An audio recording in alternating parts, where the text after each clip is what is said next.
السلام علیکم ورحمۃ اللہ وبرکاتہ۔ رب اشرح لی صدری ویسر لی امری واحلل عقدۃ من لسانی یفقہوا قولی۔ جمعہ بہترین دن۔ رسول اللہ صلی اللہ علیہ وسلم نے فرمایا، خیر یوم طلعت علیہ الشمس یوم الجمعۃ فیہ خلق آدم وفیہ ادخل الجنہ وفیہ اخرج منہا ولا تقوم الساعۃ الا فی یوم الجمعہ۔ بہترین دن جس پر سورج طلوع ہو کر چمکے جمعہ کا دن ہے۔ اسی دن آدم علیہ السلام پیدا ہوئے، اسی دن جنت میں داخل کیے گئے، اسی دن جنت سے زمین پر اتارے گئے، اور قیامت بھی جمعے کے دن قائم ہوگی۔ جمعے کی فرضیت، ارشاد باری تعالیٰ ہے، یا ایھا الذین آمنوا اذا نودی للصلاۃ من یوم الجمعۃ فاسعوا الی ذکر اللہ وذروا البیع ذالکم خیر لکم ان کنتم تعلمون۔ اے اہل ایمان، جب جمعہ کے دن نماز کے لیے آذان دی جائے تو اللہ کے ذکر اور نماز کی طرف دوڑو، اس وقت کاروبار چھوڑ دو، اگر تم سمجھو تو یہ تمہارے حق میں بہت بہتر ہے، یعنی اسی میں تمہارا فائدہ ہے۔ لیکن سمجھنے کی بات ہے نا، کچھ لوگ اس وقتی تجارت میں فائدہ سمجھتے ہیں جو حقیقت میں خسارہ ہے، یعنی اس وقت تجارت کرنا یا اس وقت دنیا کے کام کرتے رہنا اور اللہ کی پکار پر لبیک نہ کہنا۔ حضرت ابو الجعد دمری رضی اللہ عنہ سے روایت ہے کہ رسول اللہ صلی اللہ علیہ وسلم نے فرمایا، جو شخص سستی کی وجہ سے 3 جمعے چھوڑ دے تو اللہ تعالیٰ اس کے دل پر مہر لگا دیتا ہے۔ آپ صلی اللہ علیہ وسلم نے فرمایا، لوگ جمعہ چھوڑنے سے باز آ جائیں ورنہ اللہ تعالیٰ ان کے دلوں پر مہر لگا دے گا، پھر وہ غافل ہو جائیں گے۔ تو اس سے پتہ چلتا ہے کہ جب انسان ایک نافرمانی کرتا ہے اور اس کے بعد توبہ نہیں کرتا اور پھر دوبارہ وہی کام کرتا ہے اور پھر سے 12 وہی کام کرتا ہے تو پھر وہ اللہ کی رحمت سے دور ہونے لگتا ہے اور ایسا بے حس ہوتا ہے کہ نیکی کا شوق بھی اور گناہوں پر کسی قسم کی فکر اور پریشانی سب ختم ہو کر رہ جاتا ہے۔ حضرت ابن مسعود سے روایت ہے کہ رسول اللہ صلی اللہ علیہ وسلم نے ان لوگوں کے گھروں کو جو جمعہ سے پیچھے رہ جاتے ہیں جلا دینے کا قصد کیا، یعنی یہ ارادہ کیا کہ ان کے گھر ہی جلا دیے جائیں۔ جمعہ کا چھوڑنا بہت بڑا گناہ ہے، اس پر شدید وعید ہے، لہذا ہر مسلمان پر جمعہ پڑھنا فرض ہے، اس میں ہرگز سستی نہیں کرنی چاہیے۔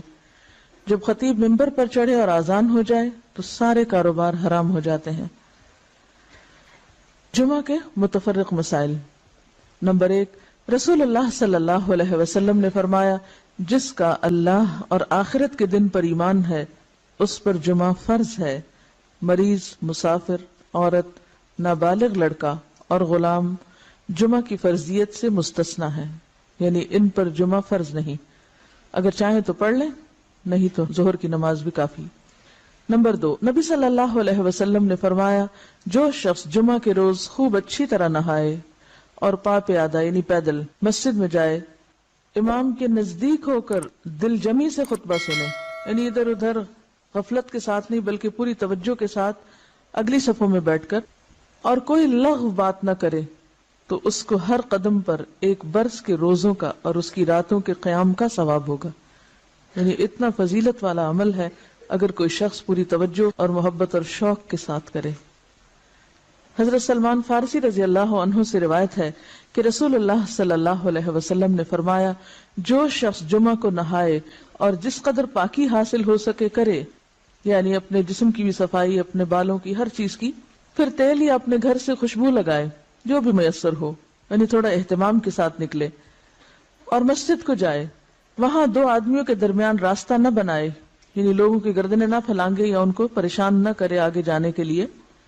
یعنی جہاں جگہ ملے وہیں بیٹھ جائے، پھر اپنے مقدر کی نماز پڑھے، پھر دوران خطبہ خاموش رہے، تو اس کے گزشتہ جمعہ سے لے کر اس جمعہ تک کے گناہ بخش دیے جاتے ہیں۔ اب یہاں پر گناہوں کی بخشش کس چیز کے ساتھ منسلک ہے کہ انسان اپنی ذات سے کسی کو تکلیف نہ دے، یعنی صرف اتنا نہیں کہ آپ خود شوق سے چلے ہیں نیکی کرنے، عبادت کرنے، اور اپنے شوق میں دوسروں کے لیے باعث اذیت ہیں، ایسا نہیں ہونا چاہیے۔ رسول اللہ صلی اللہ علیہ وسلم نے فرمایا، جو شخص غسل کر کے جمعہ کے لیے آتا ہے اور خطبہ شروع ہونے تک جس قدر ہو سکے نوافل ادا کرتا ہے، پھر خطبہ جمعہ شروع سے لے کر آخر تک خاموشی کے ساتھ سنتا ہے تو اس کے گزشتہ جمعہ سے لے کر اس جمعہ تک اور مزید 3 دن کے گناہ معاف کر دیے جاتے ہیں۔ حضرت عبداللہ بن عباس رضی اللہ عنہ فرماتے ہیں مسجد نبوی کے بعد جو سب سے پہلا جمعہ پڑھا گیا وہ بحرین کے گاؤں جوافہ میں عبد القیس کی مسجد میں تھا۔ اس سے کیا پتہ چلتا ہے کہ جمعہ صرف بڑے شہر میں نہیں بلکہ گاؤں وغیرہ میں بھی پڑھا جا سکتا ہے، یا جہاں بھی لوگوں کی آبادی ہو اکٹھے رہتے ہوں وہاں پر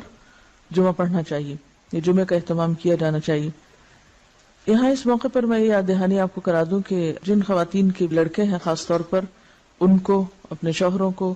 اپنے مرد رشتہ داروں کو یہ احادیث ضرور پڑھوا دیں یا ان کو یاد دہانی کرا دیں، تاکہ وہ اگر جاتے بھی ہیں جمعہ پڑھنے تو شوق سے جایا کریں اور ان آداب کا خیال بھی رکھیں جو رکھنے چاہیے۔ اسد بن زرارہ نے نقی الخدمات کے علاقے میں بنو بیازہ کی بستی حزم النبیت جو مدینہ سے 1 میل کے فاصلے پر تھی اس میں جمعہ قائم کیا۔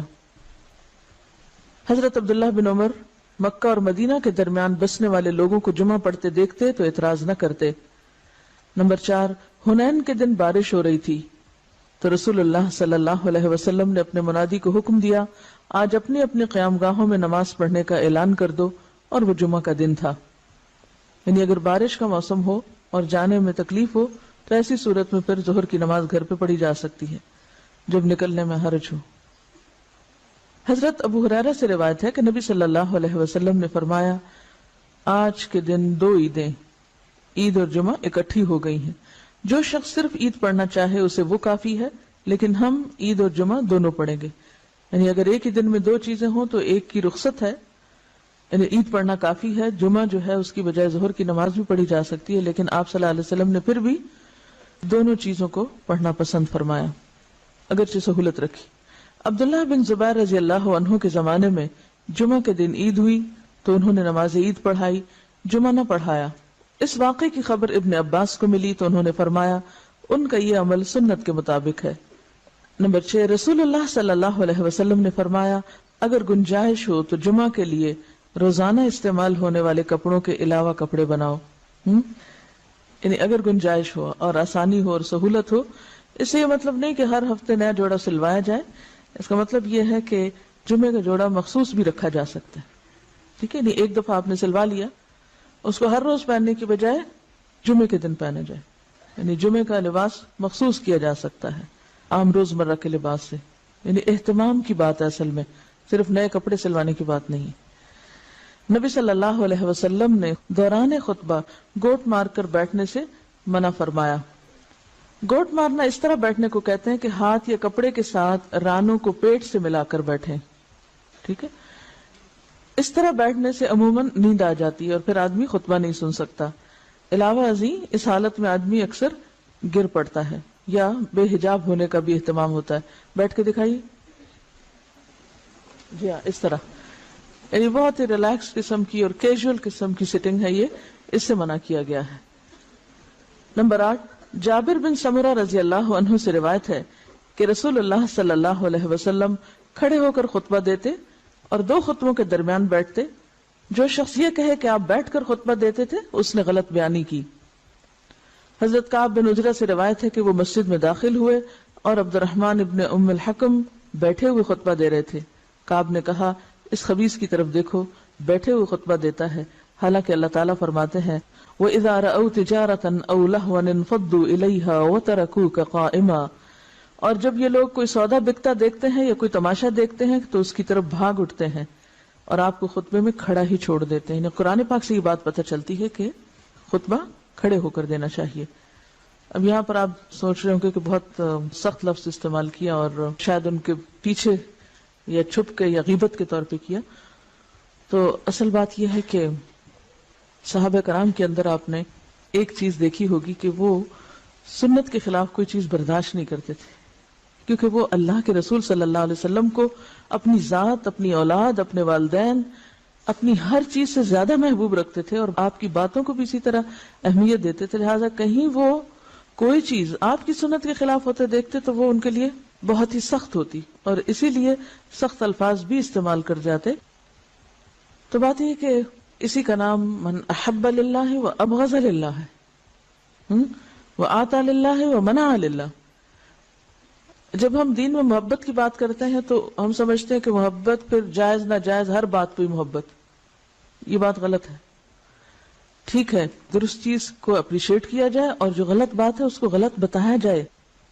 اور غلطی جتنی زیادہ بڑی ہو اس کے لیے اتنا ہی فرم ہونا چاہیے، اس کے لیے پھر ڈھیلا ڈھالا رویہ نہیں اختیار کرنا چاہیے،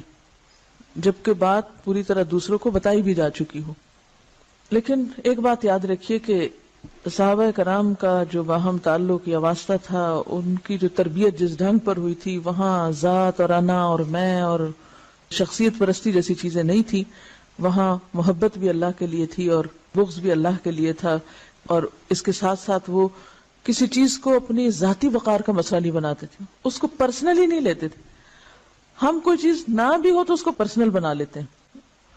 یعنی کوئی شخص کسی سے کچھ کہہ رہا ہو تو ہم اس کو اپنے خلاف لے لیتے ہیں، اور اپنی ذات کے بارے میں ہمیشہ بہت ہی سمپیتھیٹک اور بہت سینسٹیو اور بہت کانشیس اور بہت مہربان رہتے ہیں، اٹھتے بیٹھتے چلتے پھرتے تکلیفوں کا ذکر بھی کرتے رہتے ہیں۔ کبھی ہمیں یہ بھی سوچنا چاہیے کہ جب ہم بہت زیادہ تکلیفوں کا ذکر کرتے ہیں تو کہیں ہم اللہ تعالیٰ کا شکوہ تو نہیں کر رہے ہوتے؟ تھوڑی دیر کے لیے سوچیں، یہ مسئلہ وہ مسئلہ، یہ پریشانی وہ پریشانی، یہ بیماری وہ بیماری، یہ تکلیف وہ تکلیف، یعنی تھوڑی دیر کے لیے اس بات پر اگر غور کریں کہ ہر وقت ہماری زبان سے شکوے شکایات ہی نکلتے رہیں تو ہمیں کیا معلوم نہیں کہ ہر نقصان، ہر تکلیف، ہر بیماری اللہ کے اذن سے ہی آتی، اور ہر چیز اسی کے ہاتھ میں، وہ جب چاہے۔ اللہم لا مانع لما آتیت ولا معطی لما منعت ولا ينفع ذا الجد منک الجد۔ یعنی اگرچہ تکلیف یا بیماری یا دکھ کے اظہار کرنے میں کوئی گناہ کی بات نہیں ہے، لیکن اللہ سے محبت کے ادب کے خلاف ہے۔ جس سے آپ محبت کرتے ہیں آپ اس کی شکایتیں راہ چلتے تھوڑی کرتے رہتے ہیں، کیوں کرتے ہیں؟ ہاں، سمجھ رہے ہیں میں کیا کہہ رہی ہوں؟ اس شخص سے آپ نے کیا سبق سیکھا جس کا صدقہ کسی ایسے شخص کو چلا گیا کہ جو مستحق نہیں تھا، اور وہ دل میں تکلیف میں بھی تھا، پریشان بھی تھا، تو کیا کہا؟ اللہم لک الحمد۔ ہم یہ اخلاق اور ادب نہیں سیکھ سکتے؟ ہاں سیکھ سکتے ہیں۔ مثلا ایک ڈاکٹر کے پاس جا کے بتانا کہ میں بیمار ہوں، اس میں کوئی برائی نہیں، لیکن ہر انسان کو بتانا میں بیمار ہوں، یہ اللہ کی محبت کے ادب کے خلاف ہے۔